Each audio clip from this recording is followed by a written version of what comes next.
Good morning.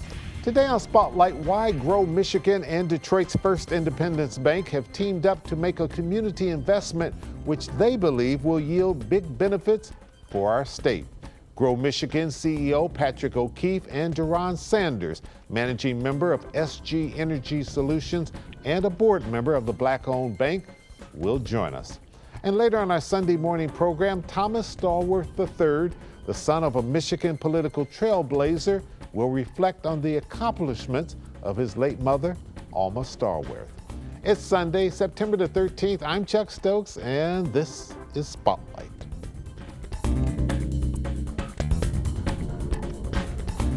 Pat O'Keefe, you've been on Spotlight before. Let me begin with you.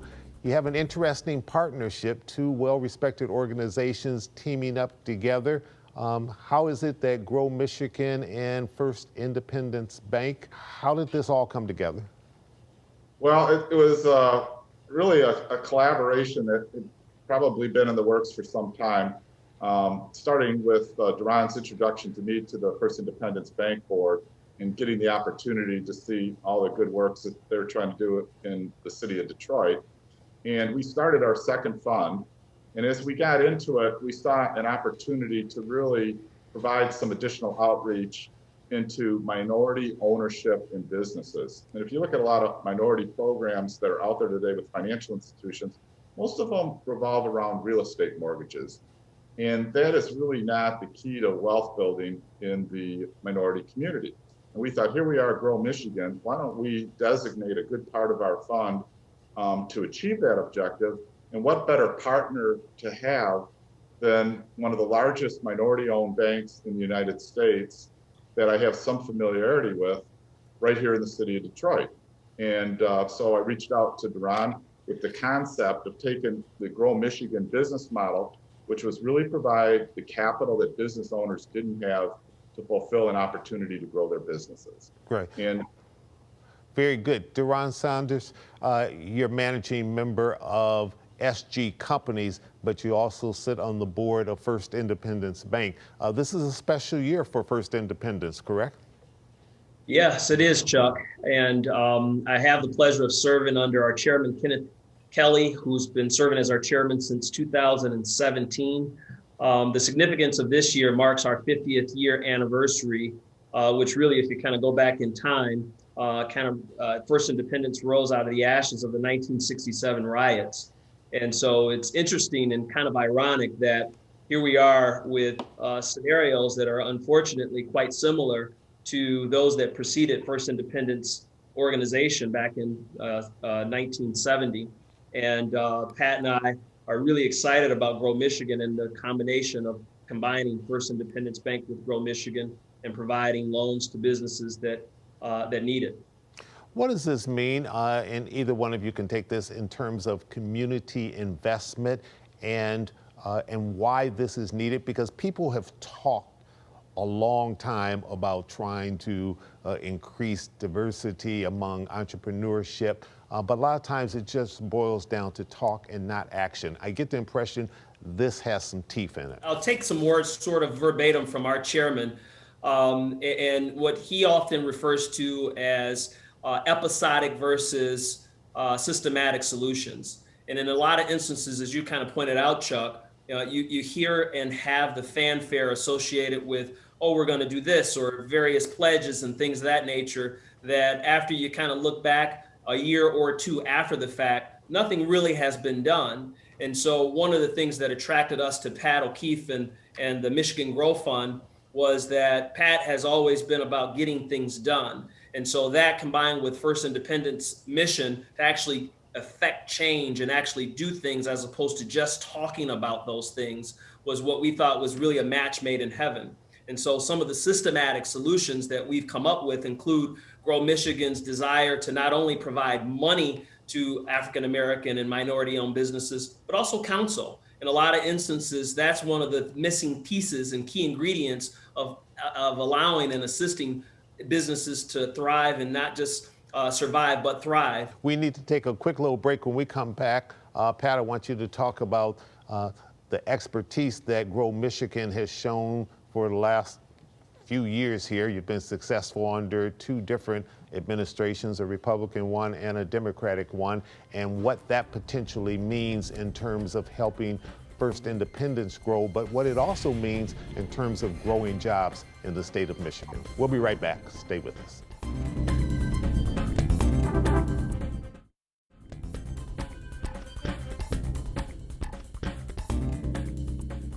Welcome back to Spotlight, talking to Deron Sanders and Patrick O'Keefe.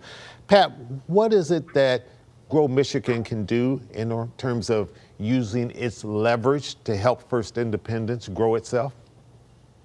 Well, we've got, I guess, multiple facets to that. And one of our missions is to really get financial institutions who say they have committed capital to actually get that capital deployed. And so our goal is to use First Independence Bank first as a conduit for our transactional work, but also to assist them to participate in transactions that we identify. So we've put together a fairly lengthy advisory board of professionals in the community that know how to run businesses and are transactional merger and acquisition people that can identify opportunities. And we have outreach to companies that have minority supplier programs that may, if properly capitalized, give better opportunities to minority-owned firms. Is that the biggest challenge that you find organizations such as this have, because you've worked with so many different types of organizations, that access to capital? Right, and Deron and I have talked a lot about the access to capital issue, and there's not one financial institution that would ever say that they don't follow the Fair Lending Act and book deals that meet their credit quality. Our premise is that a lot of the financial institutions don't know how to hunt for those deals, to find the entrepreneurs who may have opportunities and may not have a bank involved. So we want to introduce opportunities both to minority communities and then back to the financial institutions to bank people that are not currently on their radar screen. I was just reading a recent study, or not so recent study, but I'm sure that it is still kind of relevant and true today. But Brookings Institute did a study back in 2016 that showed the wealth gap between white Americans and African Americans specifically, with white Americans having 10 times the net worth, if you will, of Black Americans. And that's pretty astonishing. And, yeah, it is. and if you look at that, a lot of that comes through home ownership and other means to gain wealth and to even start wealth, specifically with first generation wealth building activity. And so with us having the ability from a First Independence standpoint to really go after and seek those that have been to some extent left out and or disincluded or disenfranchised to some extent, we're trying to build a more inclusive manner in which we actually go after that. Part of Pat and our discussion when we were thinking about Grow Michigan 2 and what we would actually do to help positively impact change, it included, as Pat mentioned, us literally going out and hunting for those businesses as opposed to waiting for them to kind of come to us. Deron, you wear another hat as well. You're the managing member of SG Companies. What exactly is SG Companies, and how does this factor into all of this partnership, or does it?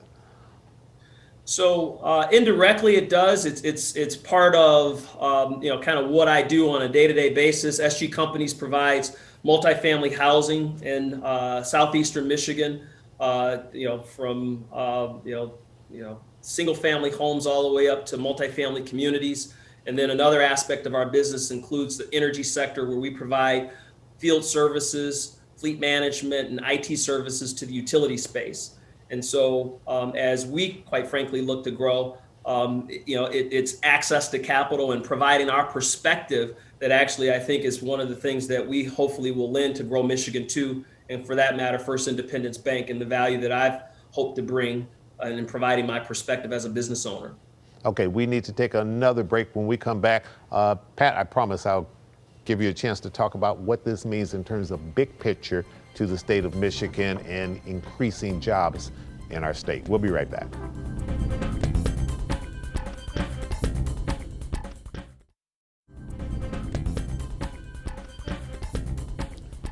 Pat O'Keefe, you're always concerned about growing companies and growing jobs in Michigan. Is that how you measure success on the wide scale? And how are you measuring success in this partnership with First Independence? Those are great questions, Chuck. So our charge really with the Michigan Strategic Fund and the state of Michigan as our partner is to grow Michigan businesses and Michigan jobs. And the first fund had great success, and every time we deploy capital in a transaction is to make sure that we're growing employment opportunities within the state. The Grow 2 Fund will be along the exact same lines. Many of our financial institution partners look for the community reinvestment credit that comes from increasing jobs within the community. And so that will continue to be a focal point. The only difference now is that we have earmarked half our Grow Michigan 2 Fund at a minimum for minority business ownership. And so we'll shift gears a little bit. We've put together a few different infrastructure pieces in place to make sure we achieve that goal. There are some businesses that aren't eligible for this type of partnership with Grow Michigan, but I assume that manufacturing businesses are good candidates? They're outstanding. If you were to ask the Michigan Strategic Fund in terms of deploying state capital, manufacturing is their number one concern. Our funds are really only restricted in 2 or 3 industries. We can't do entertainment, we won't do real estate, and hospitality. Beyond that, almost every industry is available, but the reality is about 80% of our funds in the first fund went to manufacturing opportunities. Deron, you mentioned earlier that this is the 50th anniversary of First Independence.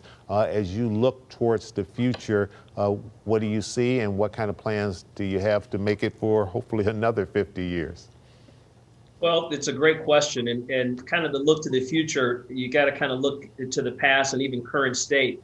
And with that, current state suggests that unfortunately there may not be as many what are called MDIs or minority depository institutions. There's about 20 or so right now, and if you'd have asked me how many were there, over the last 10 years or so, that number would have been a little bit more than that, probably by 50% or so. So the market is shrinking, and we're seeing where some are even combining to some extent, and then some are obviously closing up because of a number of reasons. But as I look at First Independence and the strength of all that has been done over the years and kind of what we're looking at doing now, both with Michigan Grow Fund 2, as well as our overall business plan.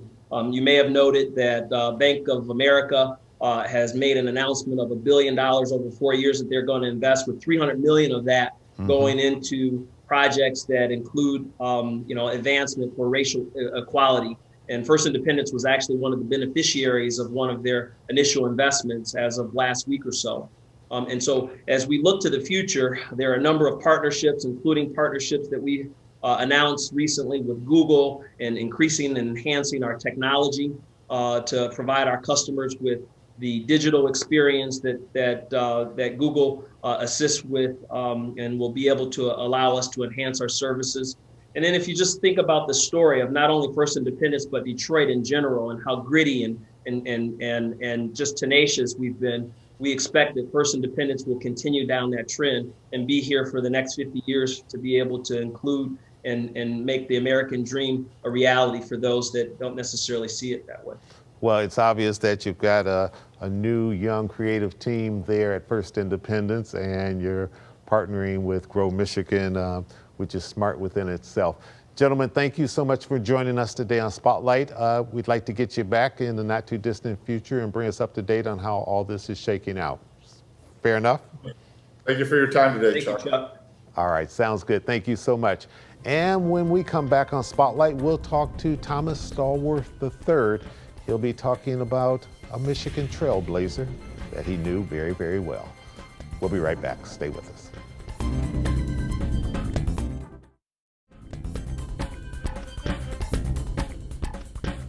And welcome back to Spotlight. Joining me now is Almas Stalloworth III. We call him Tommy. He is a senior advisor to Governor Gretchen Whitmer, helps her on her legislative and all kind of other affairs. But he is also one of the sons of the late Alma Stalloworth, who passed away just very recently. had an amazing career, and he's been nice enough to join us today to reflect a little bit on his mom and his family and the legacy that they created. Tommy, thank you for joining us. Thank you for having us, Chuck. Yeah, our condolences to you and your entire family. As you reflect back on your mom, she first went into the Michigan legislature way back in 1970, and she did 3 tours of duty, I guess you could call it, in the Michigan legislature. She did her time, then she got out, then she went back in, got out, and then she went back in again. What do you hope her legacy is? Well, my mom was always a passionate child advocate. She believed strongly that children really needed far more attention than they receive, and that good public policy was necessary in order to nurture them and ensure their futures. Secondly, I think her legacy really ought to be, and I don't think people really realize it, that everything she did was really anchored in grassroots organization from block clubs on up. She was never a machine politician.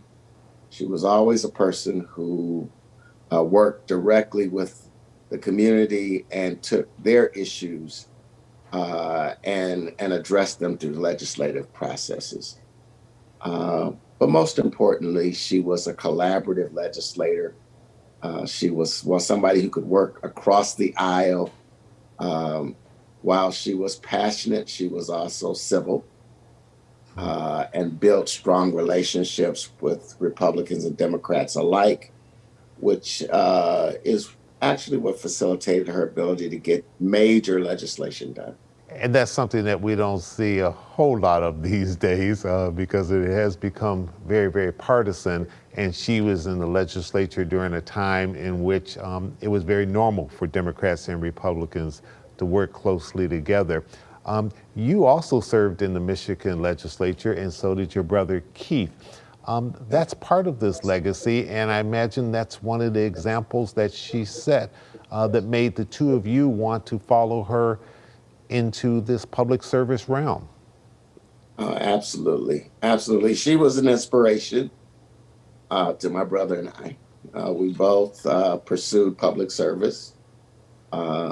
I served on the school board and in the House of Representatives. My brother served in the House and on the Wayne County Commission. My daughter, my mother's granddaughter, is now on the Detroit school board. And, you know, as a family, we've embraced public service as, you know, a critical part of our values and believe in its importance to our society. Your mom was one of the founders of the Michigan Black Caucus. Yeah, the Michigan Black Caucus really was established during a time when the African American community was really struggling to have adequate representation and an adequate voice. Much like today in the Black Lives Matter movement, she was a real catalyst for making sure that communities of color had strong representation and understood that the vestiges of discrimination and racism oftentimes could only be effectively addressed through the legislative process. Your mom and your dad were married for more than 6 decades. This was a partnership and it was a strong family unit.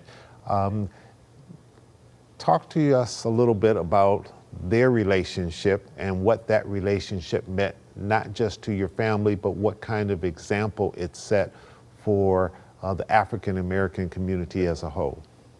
Yeah.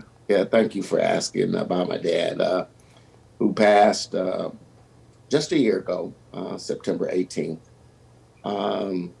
But he was an amazing man. They were an amazing partnership. He was a shy individual that was always in the background, but super supportive of of my mother. And if you think about it, was quite unusual for a man during that time to take a back seat to his wife or a woman. That's But true. he did, he did it.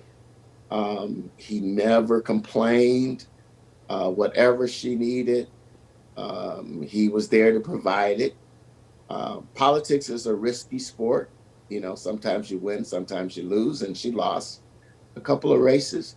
But my dad was always there financially to make sure that he backstopped the family, and that we didn't suffer at all as a result of those losses. He's a strong guy, and really focused on building a strong family unit. And that has passed on.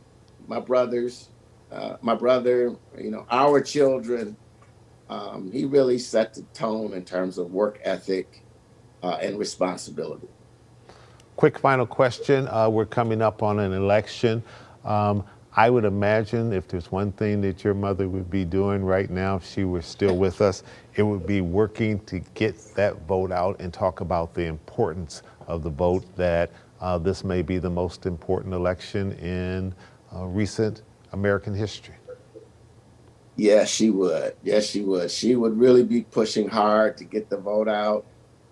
She was an active Democrat, as you well know. Right. And I know she would have been fighting hard for the Biden-Harris team and organizing all kinds of women's groups. Working the phone. Make sure they were fully engaged and understood how important their vote was. She was quite the dynamo. Even the weekend before her passing, she was talking to me about the need to buy a new car. And I was like, Mom, you don't even drive. She was a woman of organization and planning. Thomas Stalloworth, thank you so much for joining us. We appreciate you reflecting in this very special time in your life, in the life of your family. And once again, our condolences to all of the Stalloworth family. Stay safe. Thank you, Chuck. Thank you very much. It's our pleasure. And we want to thank you at home for joining us. I'm Chuck Stokes. We'll be back next week with more newsmakers in the spotlight. And don't forget to watch Inside Michigan's African American Vote at 11 o'clock this morning over on our sister station, Channel 20. Have a great week.